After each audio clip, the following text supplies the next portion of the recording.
दोनों तरफ से वो केस लटका दें। केस टाइप से होता है। केस, हाँ। हाँ। उसमें फूल कवर रहते हैं, कम से कम एक में 2 फूल कवर हो जाते हैं, यानी 2 फीमेल को हम एक साथ में हाइब्रिडाइज कर सकते हैं एक बार करके। तो उसके बाद ये प्रक्रिया हम 7 दिन इसलिए करते हैं कि जैसे ये फूल है, गन्ने का फूल एकदम तो निकलता नहीं, पहले इतना निकलेगा, पहले तो फ्लैग लीफ स्टेज आएगी। फ्लैग लीफ का मतलब लास्ट वाली जो लीफ होगी, 160 ऑफ लीफ होता है, फिर फ्लैग लीफ आएगा। फ्लैग लीफ के बाद थोड़ी सी टिप निकलेगी, फिर टिप इमरजेंस होगा, वो करीब 2-2.5 सेंटीमीटर निकलेगी। धीरे धीरे टिप पूरा जो है एम्फेसिस होगी। एम्फेसिस जब शुरू होती है तभी हम वो वाला जो पालन मेल वाला है उसको डस्टिंग करते हैं। डस्टिंग भी डायरेक्ट नहीं डस्टिंग होती है। इस फूल को हम 4:30 बजे कलेक्ट करते हैं। 4:30 बजे कलेक्ट करने के बाद एक पॉलन चैम्बर है, उसको एक निश्चित टेम्परेचर पे रख के पॉलन जब टेम्परेचर पाएगा तो डैहिस करेगा। एक लिफाफा कागज़ पे रखते हैं, उसी पे गिर जाता है। गिरने के बाद उस गुड़िया को सीधे यहाँ ले आते हैं और ये जो केज लगा हुआ था इसको हटाएंगे, उसके ऊपर से डस्ट कर देंगे। ये डस्टिंग हम 7 दिन इसीलिए करते हैं कि फूल हमारा धीरे धीरे निकलता है। और ये फिर केज को हम अभी बंधा रहने देंगे और डेली जब डस्टिंग हमारी कंप्लीट हो जाएगी तब 15-20 दिन उसको खोलते रहते हैं 2-1 दिन के अंतराल पे, जिससे कि कोई उसमें चूहा न चढ़ जाए। चूहा चढ़ता है तो चूहा भी डैमेज कर देता है, और थोड़ा सा कभी कभी नमी मिल जाती है तो फंगस डेवलप हो जाती है। इस चीज़ को करते करते ये हम करीब 1 महीने में कंप्लीट मैच्योरिटी हो जाएगा। फिर ये जो डस्टिंग करते हैं वो जो दे आएंगे सूर्योदय के पहले ही करते हैं, अगर वो हाँ अर्ली मॉर्निंग बहुत जिससे कि उसमें जो उसका टाइमिंग है 4:30 बजे से 6:30 के बीच में कर लेना चाहिए कंप्लीट ये पूरी प्रक्रिया। अगर इससे ऊपर जाते हैं तो पॉलन का जो ओपनिंग है फ्लावर का वो नहीं मिलेगा, तो हमारा फर्टिलाइजेशन नहीं होगा। तो ये इसको करने के बाद इस सीड को छाया में सुखाते हैं। छाया में सुखाने के बाद ये ऐसा लगेगा जैसे क्या जीरे की तरह लगेगा बिल्कुल। इसको कलेक्ट कर लेते हैं और अभी जो ये मिट्टी की छनाई यहाँ पे हो रही है, ये आपका मिट्टी भी छानी जाएगी, कंपोस्ट भी छानी जाएगी। कंपोस्ट जो आती है और हम गांव से ये गोबर की खाद लेते हैं यहाँ पे, 1:1 बालू मंगाएंगे वो भी छान के, क्योंकि इसके ऊपर अगर हमने थोड़ा सा भी तगड़ा कुछ डाल दिया तो ये इसको दबा देगा और जर्नेट नहीं हो पाएगा। तो बड़ी केयर के साथ इसको लगाते हैं। अब हम ग्लास हाउस में भी थोड़ा लगाएंगे, हम लोग ओपन फील्ड में करते हैं। गन्ना शोध परिषद ही एक ऐसा यहाँ पे मतलब लोकेशन है इंडिया में जो वैराइटल डेवलपमेंट है गन्ने का 24 सेंटर है इंडिया में। 24 में शुगर केन रिसर्च का ही सेंटर शाहजहाँपुर 1 लाख सीडलिंग पैदा करने की क्षमता रखता है कम। मतलब अब तो हम लोग ब्रीडर कम हो गए, तो एक ब्रीडर के सर्वाइवल के लिए 10,000 सीडलिंग पर्याप्त है। तो हम लोग उतनी सीडलिंग नहीं उगाते हैं। ज़्यादा सीडलिंग उगाएंगे तो उनके जो एवोल्यूशन में दिक्कतें आएंगी।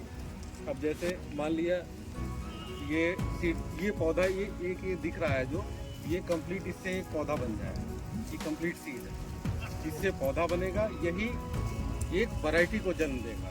तो इसमें इस पुष्पक्रम में कम से कम 50,000 से लेके 2 लाख तक एक ही उसमें वैरायटी मिल सकती है। वो शक्ति किस आधार पे है? क्वालिटेटिव ट्रेड तो पड़े होंगे, लेकिन शुगर केन में जो क्वालिटेटिव ट्रेड है वो सुक्रोज है मेनली। सुक्रोज अगर नहीं है तो गन्ना चीनी मिल तो लेगी नहीं। और क्वांटिटेटिव ट्रेड्स में जैसे यील्ड कंट्रीब्यूटिंग जो ट्रेड होते हैं ये आपका थिकनेस है, हाइट है और सॉलिडनेस है, ये सारे को हम कंसीडर करते हैं। नंबर ऑफ मिलेबल केन है पर कम। तो इन क्वांटिटेटिव और क्वालिटेटिव ट्रेड के आधार पे हम और विजुअली परफॉर्मेंस विजुअली उसको देखते हैं प्लांट को। यदि कोई गन्ना थिकनेस ठीक है और क्वालिटी तो नहीं शुरू में होती है, क्वांटिटेटिव और मार्कोलॉजिकल से विजुअली आप जब करेंगे उसको अलग कर लेंगे, अलग करके उसी क्वालिटी में 1 लाख सीडलिंग हमारी, ठीक है। 1 लाख सीडलिंग से हमारा 5,000 पौधा आगे जाएगा, बाकी आपका 95,000 ऐसे ही हमको छोड़ देंगे।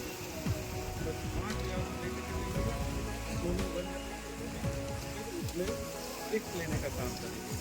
अभी तक हम ब्रिक्स नहीं लिए, तो किसी रेट में उस समय ब्रिक्स ही ले पाते हैं।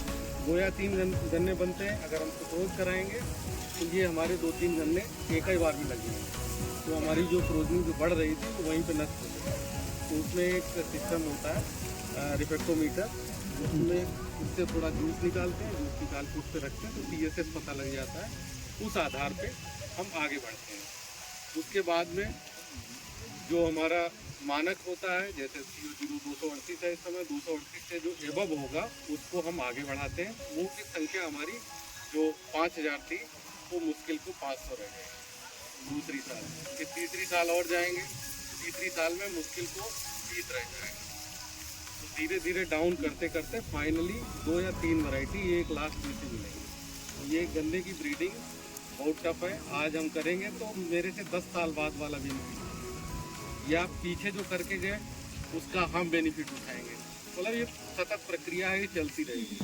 तो ये जो सीड जो है जो बन जाता है, इसकी बुआई कैसे करते हैं, अभी ये मिट्टी खानी जा रही, तो सॉयल, सैंड और कंपोस्ट, ये तीनों का 1:1:1 मिक्सचर बनाते हैं। मिक्सचर बना के जैसे आप प्याज की पेड़ डालते हो, उसमें जो सीड बोते हो, 1 मीटर चौड़ाई और 5 मीटर लंबाई, थोड़ा उठा के करीब रखते हैं 6 इंच तक। तो और जैसे ये वाली डाली है, इसमें पानी देंगे और ये बीज का इस पे सीड डालेंगे। वो सीड भी इसका देख रहे हो, अगर जरा सा अभी हवा चलने लगेगी, अभी हम लोग बुआई करेंगे, उसी की तैयारी चल रही, हवा चलती है तुरंत ये उड़ जाता है। तो हवा जब चल रही होती तब इसकी बुआई नहीं करती।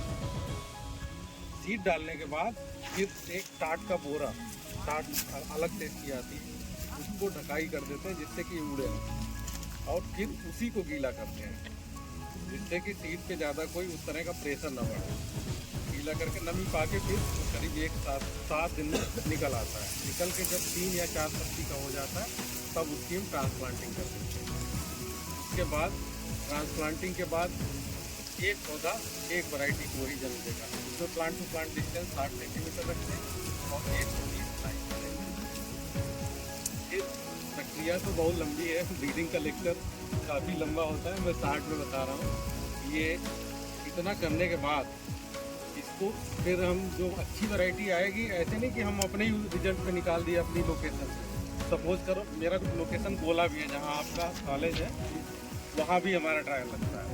तो हम ये डिफरेंट लोकेशन यूपी की, क्योंकि यूपी बहुत डाइवर्स क्लाइमेट का प्रदेश है, तो इसमें करीब हमारे 12-13 सेंटर हैं। 12-13 सेंटर को देंगे, 13 सेंटर का फिर एवरेज लेंगे, जैसे यील्ड है, क्वालिटी है, तब जाके वैरायटी हम आगे रिलीज प्रपोजल के लिए देते हैं।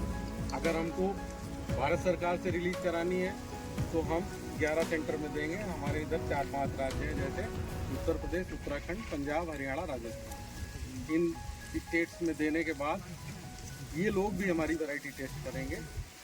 उसके आधार पर जो रिजल्ट आता है वो केंद्रीय प्रजाति स्वीकृत उपसमिति, केंद्रीय किस्म स्वीकृत उपसमिति, CVRC समझते हैं, सेंट्रल वैराइटल रिलीज कमेटी, तो वहाँ से फिर होती है। जो आपका 238 CO0 118 98 014 बहुत सारी वैरायटी हैं बाहर की, स्टेट के बाहर की, ये CVRC के थ्रू आई, यहाँ अंगीकृत करने का प्रावधान। तो आप लोग कोई क्वेरी हो तो पूछ सकते हो।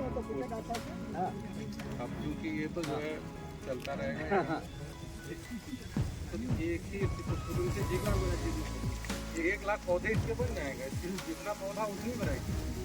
हाँ, गन्ने में यही तो है, इसमें जो क्रोमोसोम नंबर होता है वो सेल टू सेल वेरी करता है। अब जैसे दूसरी क्रॉप आप गेहूं का निश्चित है, धान का निश्चित है, इसमें 2n = 280 तक। गेहूँ में एमस्कुलेशन कराते तो जो चाहते वही वैरायटी होती है उसमें। गेहूँ में जो एमस्कुलेशन आप कराते हो इसमें तो कोई दिक्कत नहीं, इसमें एमस्कुलेशन हो ही नहीं सकता।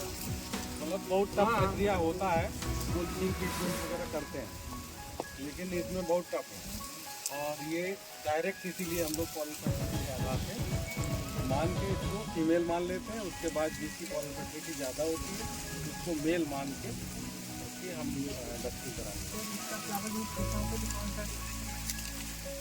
एमेस्कुलेशन नहीं होता है, जो वही तो प्रमोशन नहीं होता है। ये पॉलन का जैसे सेल्फ उसका होता है, पॉलन फर्टिलिटी मान लिया किसी की 0% है, तो उसमें जो हम मेल डालेंगे 100% की शुगर केन में कुछ मेंडेलियन जेनेटिक्स लगती ही नहीं, लागू ही नहीं होती। क्योंकि अगर ऐसा होता तो मतलब 238 ऐसी वैरायटी अब तक बहुत सारी आ गई। 238 के बाद कोई 238 के एबव वाली वैरायटी नहीं है। अभी हम 238 वाला जो पेरेंट है, इंडिया में 24 सेंटर है, हम जितने नॉर्थ इंडिया वाले हैं कम से कम 12-13 सेंटर हैं, हर साल उसको बनाते हैं जाकर के साथ, लेकिन सिलेक्शन भी करते हैं, फिर भी वो चीज़ नहीं मिलती। इसमें ये बाई चांस है, क्योंकि इसमें जो आपका क्रोमोसोम नंबर है सेल टू सेल वेरिएबिलिटी बहुत हार्ड है। एक वैरायटी 12 साल की,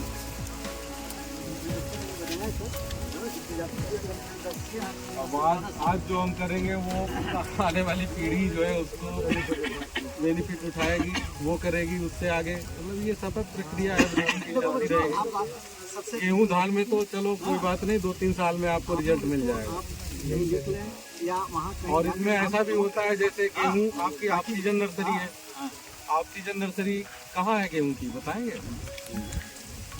व्हीट की ऑफ सीजन नर्सरी, जैसे आपने यहाँ गेहूँ पैदा कर लिया, आप पीएचडी कर रहे हो, गेहूँ आपने पैदा कर लिया, आपको F1 के बाद F2 लगाना है, तो आपके पास टाइम कम है, तो ये ऑफ सीजन नर्सरी में लगाया जाता है। ये वेलिंगटन तमिलनाडु। देखो लिखो ये ऑफ सीजन नर्सरी गेहूँ की वेलिंगटन तमिलनाडु। लेना हो या हमें कुछ करेक्टर लेना हो तो डिजायरेबल ट्रेट तो जैसे लेना है, सपोज करो वाटर लॉगिंग का है, वाटर लॉगिंग का है, हम लोग मान के वही चलते हैं, लेकिन इसमें जो 50% करेक्टर ट्रांसफ़र वाला है वो चीज़ लागू नहीं हो पाती, 50% उससे नहीं आता। अब जैसे एक वैरायटी COF 92-423 वो वैरायटी उसमें फिट था, उससे जो वैरायटी निकली वो सॉलिड निकली। हाँ, और एक ही पेरेंट से अर्ली, एक ही पेरेंट से मिडलेट वैरायटी हो गया उसमें। इसमें कुछ ऐसा कर देंगे वैरायटी चल जाए, वो ऐसा नहीं, जैसे आप जो कह रहे हैं वो सारी पॉसिबिलिटीज हम लोग वहाँ अप्लाई करते हैं जाके।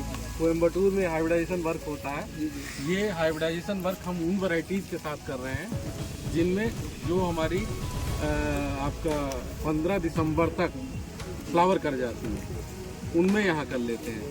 बाकी हम वहीं पे भेजते हैं जिन वैरायटी जो हमारा जो डिजायरेबल ट्रेड्स, जैसे हमको प्रोडक्ट में लाना है, तो वो मान लिया वाटर लॉगिंग का हमारे पास कोई जल प्लाज है तो उसको कोयम्बटूर भेज देंगे, फिर हम जाएंगे 3 साल बाद वो मुझे यूज़ करने के लिए मिलेगा। तो ये है कि संभावनाएं रहती हैं, लेकिन इसमें वो जो मेंडेलियन जेनेटिक्स है वो लागू नहीं हो पाती है, जो कि अन्य क्राफ्ट में है। क्योंकि वगैरह में थी उकाल पर मारी थी तो उसको VT निकाल दिया, हाँ VT निकाल दिया, इसमें नहीं है इस तरह का।